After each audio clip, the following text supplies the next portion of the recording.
Hey everybody, and thank you for joining us for 5 minutes in the Word.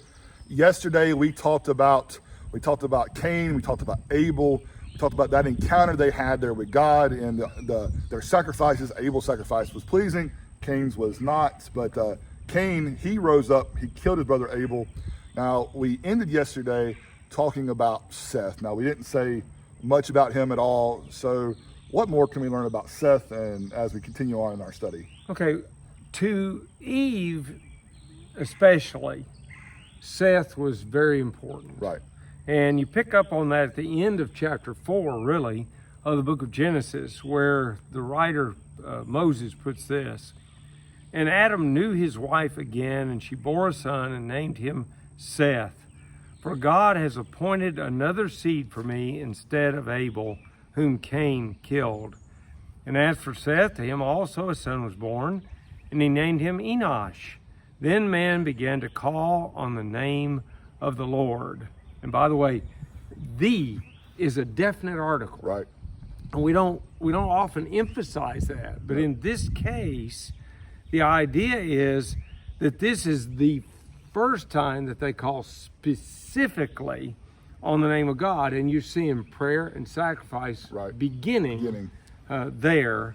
Of course, we've already seen Cain and Abel do that, but now we're seeing it's a more general thing. And we begin to enter into an era where God no longer, of course, walks with man because the garden's not around. So instead, he deals with the heads of households. Okay. And if you read on down in chapter 5, you're going to see a lineage. I'm not going to belabor reading all those for two reasons. One, it's a little bit foreign to us, and two, I can't pronounce all the names right. But there's a common thread there, save for one man, and that is, and he died. All of them now began to die because they're separated from the tree of life at that point. So the earth begins to get wicked, and God begins to deal with a specific man, a man who was blameless, which doesn't mean that he never did anything wrong. Right. It means if he did something wrong, he corrected it with God. He made it right. And so he couldn't be brought up on charges because he was always ready to surrender, whatever. That man's name is Noah. God deals with him. He tells him to build an ark because he's getting ready to destroy the world by flood. Now, you got to think Noah's a pretty great man of faith, because so far as the Bible record is concerned, he's never even seen rain. Right. So, flood? What's a flood?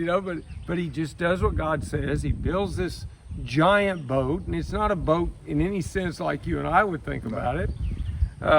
He's directed to bring in the animals, which he does.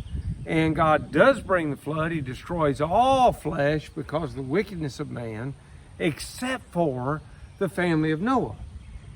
They come off the ark. He worships God, not surprising. Another righteous man, you'd expect that.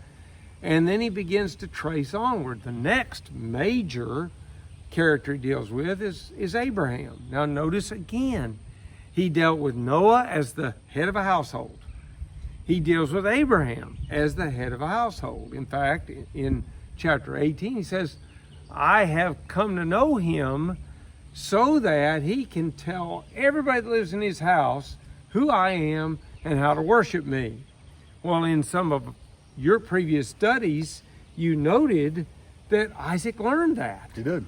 That he followed in his father's footsteps. He worshiped God. He did. Yeah, he even built altars.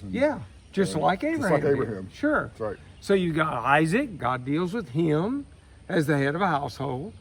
Then you got his son, Jacob, and God deals with him as the head of a household. A flawed man, no doubt about it, but God deals with him anyway. And ultimately, by the way, he turns into a pretty good character. He does. Ends up, of all things, blessing Pharaoh. One of the big things in the book of Hebrews is that the one that blesses is greater than the one he blesses. So that means Pharaoh was not as great as Jacob. Well, in human terms, we'd say that's not right. But in God's terms, it's totally right. Right. Because Jacob was what he ought to be. in the eyes of God. Flawed, yes. Made his mistakes, sure. But he was willing to yield to God and would correct those. And then, of course, he finally has a son named Joseph. And God deals with Joseph in somewhat unique ways. Ultimately, Joseph is the one through whom God delivers the whole family.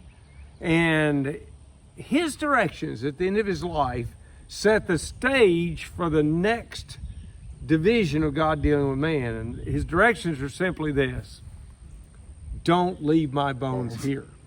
That's right. Now, that's a prelude. It is. And as we conclude there with Joseph, and as we get ready for this next section of Scripture, what you see is that God, he was working. He worked through these patriarchs. He worked through these heads of these families. But God's plan was still, being revealed to mankind, and we're going to continue to see him working in the lives of man. Thank you for joining us for 5 minutes in the Word, and we will see you all next time for another 5 minutes in the Word. Bye, everybody. Bye-bye.